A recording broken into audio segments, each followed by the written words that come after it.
Salut à tous et bienvenue dans Hop, votre débrief de l'actu hockey en moins de 5 minutes. Et oui, ça y est, on est de retour pour continuer à vous informer sur tout ce qui se passe dans le monde du hockey.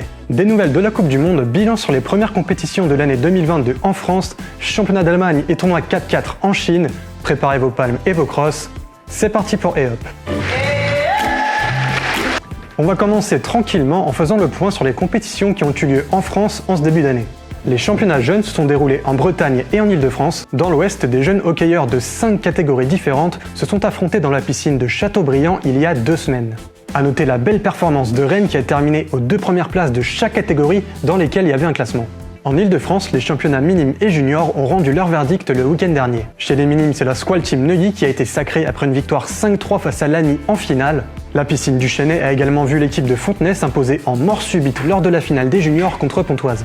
Petit point rapide sur la DAF qui a eu lieu il y a 2 semaines à Clamart. Pontoise conserve son titre en s'imposant 6-1 en finale face au Chesnay. Fontenay complète le podium. Pour terminer cette page française, rendez-vous à Montluçon où se sont déroulés les championnats de France Masters. Fontenay garde son titre après une victoire 1-0 en finale face à Pontoise. Sainte réussit à accrocher la 3e place après un match accroché face à Franconville.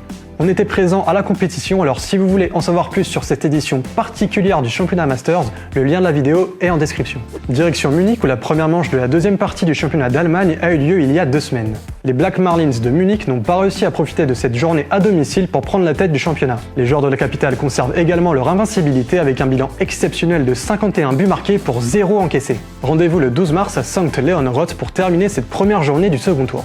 Petit voyage en Chine où un tournoi 4-4 a été organisé le week-end dernier par le club de Beijing. C'est une des nouveautés de cette année car c'est seulement la 2e fois qu'il a lieu. Ce tournoi a réuni plus d'une vingtaine de personnes et se base sur le système de potluck américain. Les équipes sont faites au hasard et le but est d'habituer les joueurs à l'intensité des matchs pour les préparer au futur tournoi.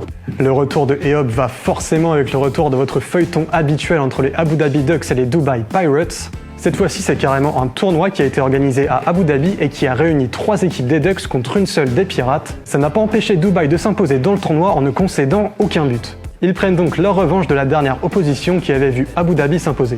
C'est peut-être pour ça que vous avez cliqué sur la vidéo au départ, on vous l'a évidemment gardé pour la fin. Il est l'heure de faire un point sur l'avancée de la compétition internationale qui aura lieu cet été en Turquie. On s'est renseigné auprès de la CMAS et on a pu obtenir certaines informations. Déjà le nombre d'équipes qui pour l'instant est de 29, vous pouvez faire pause sur la vidéo pour regarder plus en détail. Vous pouvez voir qu'il y a des trous dans certaines catégories, notamment les jeunes. Il y a donc encore du chemin à faire jusqu'au 31 mars qui est la date de fin des inscriptions. On vous tiendra évidemment informé de l'évolution de la situation. Et voilà, ce Hop est terminé. On se retrouve non pas vendredi prochain mais dans 2 semaines pour continuer à débriefer de l'actu hockey. Salut à tous!